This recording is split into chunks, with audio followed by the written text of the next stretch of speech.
E aí, galerinha do meu canal, beleza? Canal do professor Alex Romero, mais uma aula para você. E hoje, gente, vamos falar de um gênio, Machado de Assis. Pessoal, um dos artistas, um dos autores mais cobrados nos vestibulares brasileiros. Pode procurar qualquer vestibular de estadual, de federal, de particular, Enem, UNB, FUVEST, tudo, galera. Machado de Assis é sempre recorrente. Trouxe uma aula bacana para você, com exercício, com a participação do meu amigo professor Wagner, tá bom? Que vai dar uma dica bacana sobre uma das fases do Machado de Assis. A gente vai estudá-lo hoje por completo, beleza? Mas ó, primeiro eu peço a você, inscreve-se aí no nosso canal, faz sua inscrição, deixa o seu like, deixa o seu comentário, tá bom? Pode fazer uma pergunta lá, dou um jeito de responder para você. E ó, ativa o sininho para você receber em primeira mão. Tem mais aula vindo por aí. Tem os naturalistas Luiz Azevedo e Raul Pompeia, tem parnasianismo, tem simbolismo. Vamos já chegar no modernismo, hein? Tem muitas aulas para você na playlist de literatura. Canal do professor Alex Romero, seja bem-vindo. Hoje vamos falar de Machado de Assis.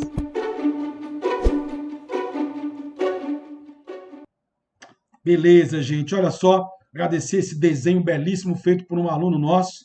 Ele falou aí, se liga na competência e na habilidade, é porque eu falo muito de Enem, né? E o Enem trabalha muito com isso, galera, com competência, com habilidade. Isso é maravilhoso. E hoje, só Machado de Assis para você, galerinha. Só Machado de Assis para você conhecer esse monstro da literatura brasileira, esse maravilhoso escritor que nós vamos conhecer agora. Galerinha, estou aqui. Vamos lembrar o seguinte: segunda metade do século XIX, muitas mudanças sociais, históricas, políticas, culturais, surgimento e fortalecimento de algumas áreas do conhecimento como a biologia, a física e a química. Ó, bem aqui no canal, tem bem aí, só você olhar na playlist, tem a aula de contexto e características do realismo. Vai lá, porque é muito importante você entender arte mais ciência e entender também esse slogan, né? A vida como ela é. Por que acontece isso, né? O realista não quer mais viver num mundo de sonho, de fantasia que o romantismo viveu. O romantismo pegou uma época de liberdade, aquela coisa, né, da euforia e tal. Agora é hora de mostrar os problemas sociais, o ser humano no seu cotidiano e mostrar quem é o ser humano. Até porque agora eu tenho aqui no contexto nomes da filosofia que vão trabalhar o ser humano na sua essência. Por isso você vai ver muito Schopenhauer no Machado de Assis, um pouco do Nietzsche no Machado de Assis e muito do Freud, analisar o psicológico. Aliás, uma das suas características mais importantes é a análise psicológica, galera. Isso é muito importante você notar, tá bom? Outra coisa importante, ó, o determinismo que nós citamos lá na aula, e a gente vai ver muito no Luiz Azevedo, que trabalha com a concepção de que o personagem é fruto do meio e da raça, não, você não verá isso no Machado de Assis. Pelo contrário, ele ridiculariza o determinismo num dos trechos lá do Quincas Borba, quando ele fala a teoria do humanitismo. Então, muito importante, eu botei aqui o contexto, mas assiste essa aula que está aí para você, de contexto e característica, você entender o realismo. Senão você vai ficar voando literalmente, tá bom? Mas como se tem, vou usar muito Schopenhauer, Freud e Nietzsche aqui para a concepção do Machado de Assis. Está aqui o gênio, o mulato Machado de Assis, que desde cedo sofreu muitas dificuldades, pobreza, doença, asma desde cedo, miopia. Quando ele teve o primeiro ataque epilético, ele sofreu um pouquinho, tinha muita vergonha social, né? Epilepsia era uma coisa que não era tão conhecida, então gerava comentários horríveis, tá? Estéril. Bom, ele se casou com Dona Carolina, aliás, um amor maravilhoso, ela é uma portuguesa inteligentíssima, é quem fazia parte das correções dos livros dele. Sim, ela era uma professora da área de língua portuguesa, tá? E aí, como me lembro daquele trecho final de Memórias Póstumas, você vai entender uma certa amargura, né? Não tive filhos, não transmiti a nenhuma criatura o legado da nossa miséria. Foi um afrodescendente, eu preciso destacar isso, tá? Às vezes você vê algumas fotos do Machado de Assis, parece que ele era um homem branco, né? Não que não estou querendo fazer aqui nenhum tipo de alusão à questão de discussão racial, não é isso, mas é preciso destacar. Ele é um dos grandes nomes da literatura afrodescendente brasileira, tá bom? Isso é muito importante destacar. Não pode esconder essa verdade do Machado de Assis. Claro que ele também não foi assim um escritor que, eita, como ele criticou a escravidão, mas tem vários pontos que ele faz alusão a isso daí.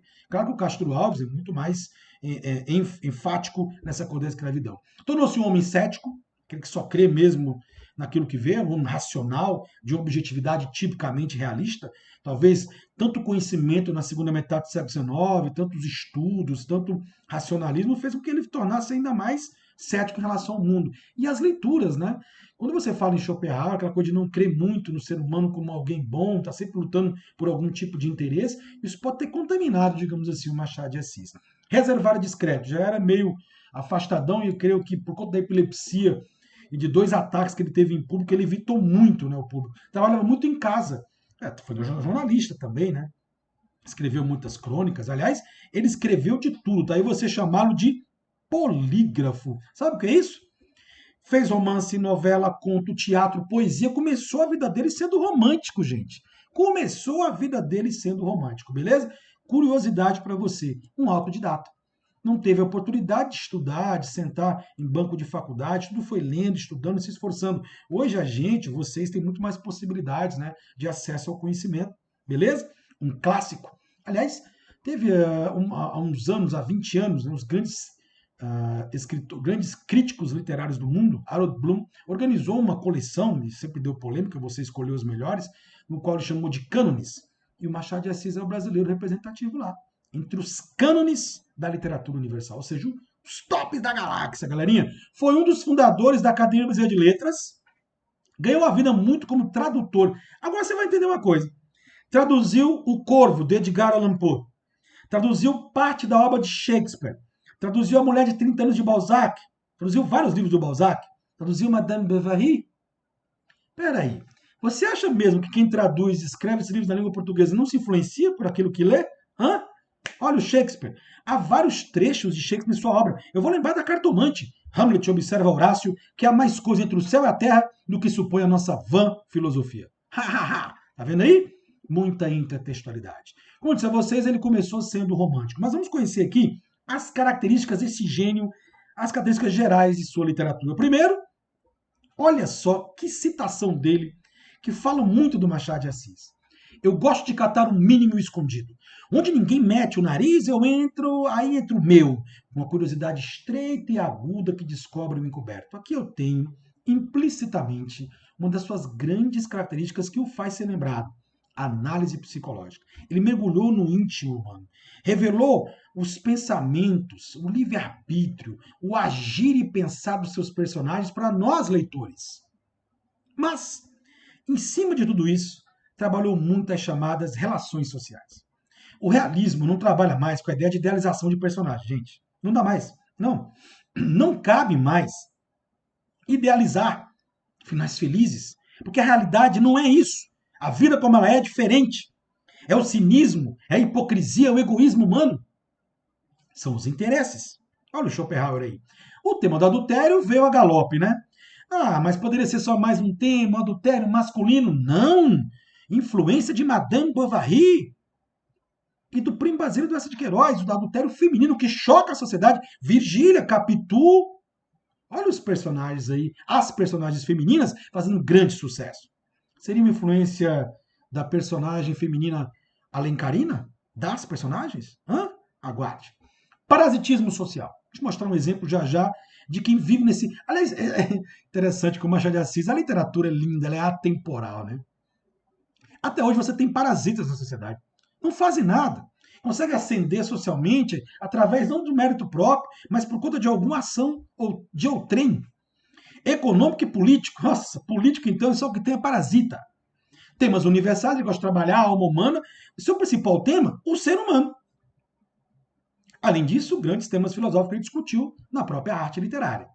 Outra coisa, apesar de ter tido um início romântico, na poesia, alguns romances e alguns contos, ele vai da fase chamada madura, ou segunda fase machadiana, vou já falar disso, desmistificar o romantismo. Mas eu trouxe aqui um trechozinho para analisar, porque o bom é ver características e já ver o exemplo disso no texto, não é legal? Porque hoje a análise é mais textual, né? Olha só esse trecho. Olha o que é o parasita social. Vilela, Camila e Rita, 3 nomes, uma aventura e nenhuma explicação das origens. Vamos a ela. Olha como ele antecipa o fato a você, leitor. Os 2 primeiros eram amigos de infância, Vilela e Camila, que depois vão ter problemas com a mulher, né? Vilela seguiu a carreira do magistrado. Foi ser juiz. O Camilo entrou no funcionalismo. contra a vontade do pai, que queria vê-lo médico, mas ele não queria estudar para ser médico. Mas o pai morreu e Camilo preferiu não ser nada. E até que a mãe lhe arranjou. Então até o emprego público que ele tem não foi mérito. Olha o parasitismo, gente. E bem aqui, olha como ele descreve a personagem feminina, que no romantismo é idealizada, linda e maravilhosa. Olha a Virgília, que o Brás Cubas vai ter um namorico na adolescência, depois a reencontra anos depois e tornam-se amantes. Naquele tempo contava apenas uns 15 ou 16 anos. Era talvez a mais atrevida criatura da nossa raça e com certeza a mais voluntariosa. Não digo que já lhe coubesse a primazia da beleza entre as mocinhas do tempo, porque isto não é romance em que o autor sobredoura a realidade, idealiza e fecha os olhos às sardas e espinhas. Também não digo que imaculasse o rosto nenhuma sarda ou espinha, não. Era bonita, fresca, saía das mãos da natureza, cheia daquele feitiço precário e eterno. Quando ele vai elogiando, ele dá uma criticada, ironizada. É tipo do Machado de Assis fazer isso com as suas personagens. Quebrou a estrutura tradicional. O normal é começar pelo começo. Começo, meio, fim, linear, tal, era uma vez, tal. O final foram felizes para sempre. Aqui não, antilinear. Olha, antilinear como escreve aí, se liga, hein? Eu trouxe justamente o primeiro capítulo de Memórias Póstumas, o grande livro dele. Óbito do autor. Algum tempo hesitei se devia abrir estas memórias pelo princípio ou pelo fim. Isto é, se poria em primeiro lugar o meu nascimento ou a minha morte. Suposto o uso vulgar seja começar pelo nascimento, duas considerações me levam a adotar diferente método. A primeira é que eu não sou propriamente um autor defunto, mas um defunto autor, ele está morto, Brás Cubas, e agora morto, vai contar a sua história e a das pessoas que rodearam a sociedade, que fazia parte da vida dele. Depois de morto, ele pode fazer o que quiser, já está morto, quer xingá-lo? Xingue. Mas ele vai acusar você das coisas. Ah, meu amigo, aqui é inteligência. Não é à toa que ele é considerado um grande inovador da literatura universal, gente. Narrativa documental. Sabia que ele já foi usado até para tese da área de economia? Porque ele faz todo um painel, ele documenta a sociedade na área geográfica, na área humana, na área antropológica, social, econômica, política. Você pega ali, tem um conto que eu acho maravilhoso, A Sereníssima República. É literalmente república e monarquia discutindo o papel de cada um no dia 15 de novembro. Não é interessante? Critica a burguesia como um todo realista. E aí uma coisa interessante, os realistas e naturalistas juntos criticam a burguesia e o romantismo. Mas tem características diferentes, já você vai ver. Conversar com o leitor, gente, isso aqui depois, essa metalinguagem de falar com o leitor nos livros, chamar o leitor para a obra, vai virar uma constante. Mas ele é o inovador disso. E aí vem, gente, o que eu chamo de tripé machadiano. Qualquer um aluno tem que saber isso aqui para responder uma questão de Machado de Assis. Ironia, que ele é mestre, pessimismo, de não crer no ser humano, e a análise psicológica. Com os narradores oniscientes. Narrador onisciente, esqueci o que é isso aí. Playlist do professor Alex Homero, tá bem aí. Gêneros literários, assista a aula de gênero narrativo. Primeira pessoa, terceira pessoa, narrador onisciente, observador, intruso. Se liga. Não dá para você entender Machado de Assis sem saber o que é narrador onisciente. Que ele mergulha no íntimo e revela os pensamentos da personagem. Eu trouxe aqui um momento que ele conversa com o leitor. Memórias Póstumas Brás Cubas. O livro mais cobrado em todos os vestibulares do Brasil. Começa a arrepender-me deste livro. É um defunto autor, hein? Não que ele me canse. Eu não tenho o que fazer. E realmente, expedir alguns magos capítulos para esse mundo sempre é tarefa que distrai um pouco da eternidade. Mas o meu livro é enfadonho, cheira a sepulcro, traz certa contração cadavérica. Vício grave, aliás, ínfimo. Porque o maior defeito deste livro és tu, leitor. Tem pressa de envelhecer, quer ler logo o livro, quer saber logo a história, né? O livro é devagar. Tu amas, olha essa ironia aqui, ó. A narração direita e nutrida, começo, meio e fim. Tá criticando o romantismo, o modo de escrever romântico, ainda bota a culpa no leitor que se acostumou mal com narrativas fáceis. Meus queridos, essa tabelinha é muito importante. Tá lá na aula de contexto e característica, eu trouxe de volta. Nós vamos estudar, a próxima aula é o naturalismo com o senhor Aloysio Azevedo, autor do Mulato, o Cortiço e o Raul Pompeia, autor do Ateneu. O realista documenta a sociedade. Esse aqui aplica a tese. Principalmente a ideia que todos nós somos formados coletivamente, o meio, raça e momento, aplicando sobre nós patologias em personagens que não sofrem nenhuma alteração psicológica e, lógico, muito mais focado nas camadas baixas. O realismo e o Machado trabalham a burguesia, o psicológico. Então, o que é analisar psicológico? Analisar o indivíduo, por isso você chama de personagens esféricos. E obra realista, você viu que ele vai parando o livro com o leitor, acaba sendo uma narrativa mais lenta, não tem um certo dinamismo, até para poder fazer a sua veia crítica. Galerinha, o homem escreveu conto, mais de 200, tem poesia, tem teatro, tem crônica e tem os romances, que é a parte mais conhecida. Nos romances e nos contos são duas fases. Uma fase que se chama meio romântica ou imatura, onde você percebe a imaginação maior que a observação, e esses 4 romances se destacam. Mas o que eu quero chamar a sua atenção é uma coisa interessante, tá?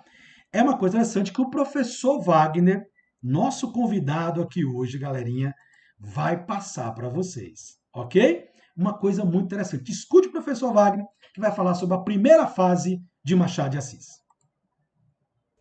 Olá, você do canal do professor Alex Romero. Esse aqui, para mim, é o melhor professor de literatura do estado do Piauí, quiçá, né, do país. E veja só, para mim é uma honra estar participando desse canal e estar, na verdade, trazendo informações daquele que é um verdadeiro patrimônio dentro da nossa literatura. Eu estou falando de quem? Machado de Assis. E olha, eu fui incumbido aqui para falar sobre a primeira fase do escritor Machado de Assis. Bom, é difícil classificar Machado de Assis, né? Eu posso dizer que ele tem uma fase romântica, mas eu também posso dizer que foi uma fase imatura, né? Da qual mais tarde Machado de Assis, com os seus romances realistas, né, ele iria dar um salto, né, na sua maturidade dentro da sua escritura e no plano filosófico. Muito bem, Machado de Assis ele começa romântico e ele começa como poeta. E na sua veia romântica, inspirado aí por grandes nomes do romantismo francês e também de um Gonçalves Dias, de um Casimiro de Abreu, nós podemos, na verdade, observar um Machado de Assis romântico, afável, né? Ali sentimental, com obras como Crisálidas, Americanas e Falenas, assim como alguns dos contos do Machado de Assis também foram contos românticos. Mas os romances são também uma característica muito forte porque é o folhetim. Muitos dizem que devido à amizade com o Alencar, Alencar influenciou Machado de Assis a escrever os folhetins. E ele escreveu esses folhetins, galera, de 1872 até 1878. São eles: Ressurreição, de 1872. Aí você tem A Mão e a Luva, de 1874. E temos ainda em 1876,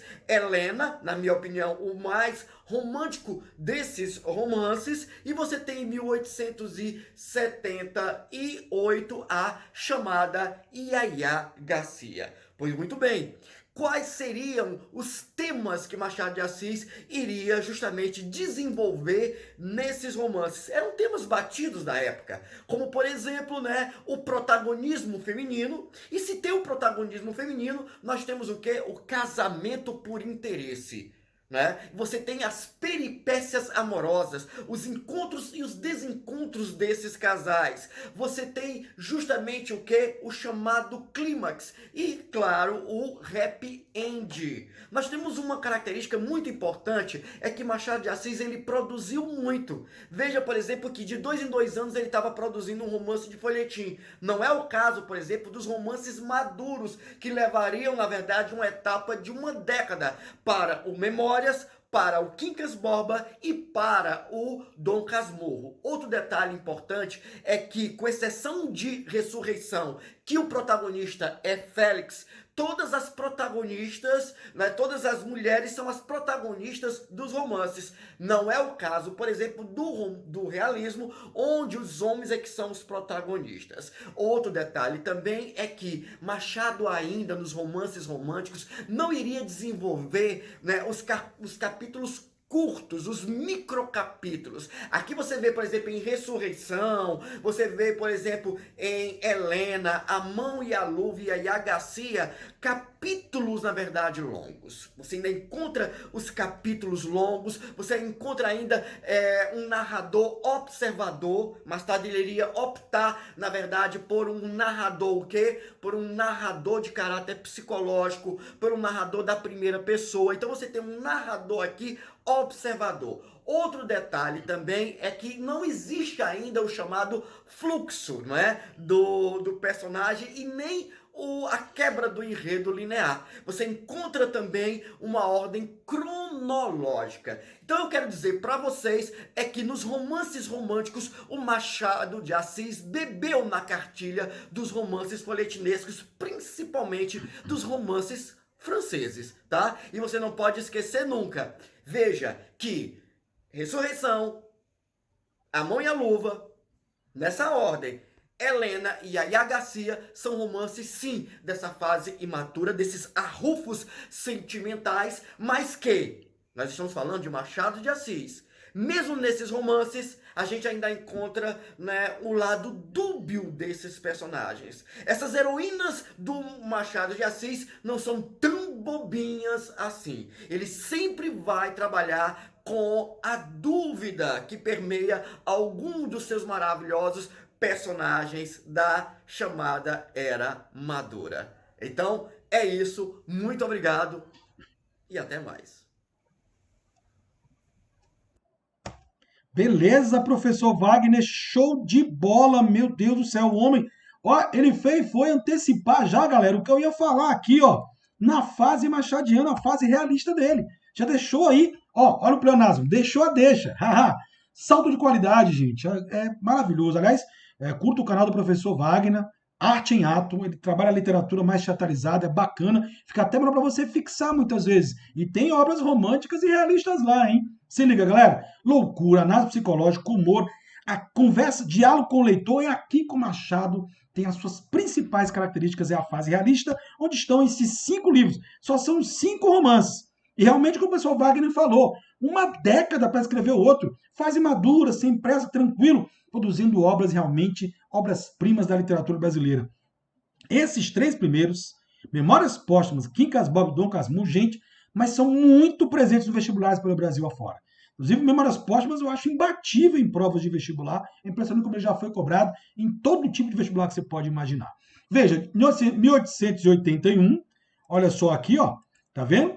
10 anos para escrever o Quincas Borba. Aliás, dentro do Memórias Póstumas, ele tem o personagem Quincas Borba, que é pobre, né, que vai até roubar o relógio do Brás Cubas. Ele pega, ganha um livro, vira um filósofo, estuda matemática, vai lá em Barbacena e acaba depois dando uma fortuna do nada, mas acaba sendo enganado por uma mulher, por uma paixão. Aí vem Dom Casmurro, aquela famosa dúvida, Capitu, né? E aí, traiu ou não Bentinho? Como se isso fosse a única coisa do livro, e não é. A própria filosofia, a própria narrativa filosófica do Bentinho, que é quem narra o livro, então você só tem o ponto de vista dele, nunca da Capitu. Fique atento. Esaú e Jacó e Memorial Diários, que ele publicou alguns meses antes da sua morte. Essa segunda fase é a mais comum nos vestibulares, é a mais cobrada, é a fase ninja das grandes características do Machado de Assis. Vamos agora fazer uma questão? 1, 2, 3, testando. Olha o texto, aquele texto que eu acabei de ver com vocês, tá? O capítulo chama-se O Sinão do Livro, em que ele culpa o leitor aí, né? Olha, leitor, você é culpado aí, essa narrativa tá assim. Que característica é essa, né? Vamos à questão? Nesse texto, o narrador conclui de forma desiludida que a sua narração é ruim e cansativa, responsabilizando o leitor por isso. Vamos ver aqui, ó. O livro é enfadonho, cheira a sepulcro, tem certa contração catavérica, ínfimo, grave, e a culpa, o maior defeito do livro és tu. Não é culpa, o maior defeito do livro és tu. Beleza? Que quer um livro rápido, que é um livro que você consiga entender com a narrativa direita, nutrida, começo, meio e fim. Gente, conversar com o leitor é realmente algo inovador da literatura brasileira.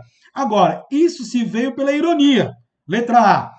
Essa veia irônica reforça as relações entre leitor e literatura do século XIX?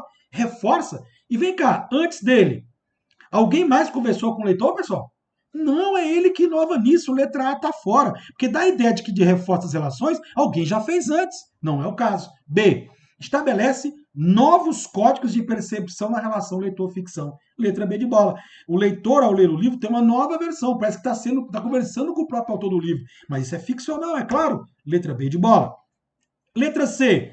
Manteve diálogo herdado do romantismo em relação a isso. Lá não tinha essa característica de conversar com o leitor. Foi ele que criou. Letra D. Desrespeita o leitor de sua obra ao culpá-lo por escrever um livro desagradável. E aí? É assim que ele faz? Já te peguei aqui, hein? Porque a culpa é do leitor tal. A questão da narração é que é a culpa do leitor, porque ele quer um livro fácil, direito, começo, meio e fim. E ele não vai dar isso.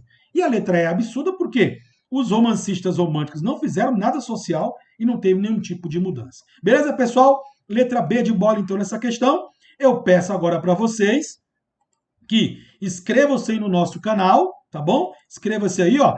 Olha a próxima aula, autores do naturalismo brasileiro.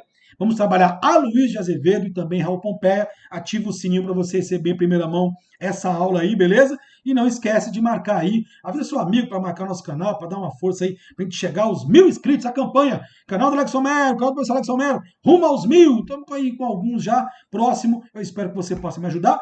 Em breve uma livezinha com questões para você, playlist de literatura, assista todas as aulas, é para ajudar você, gente. Canal do professor Alex Romero, muito obrigado, até a próxima.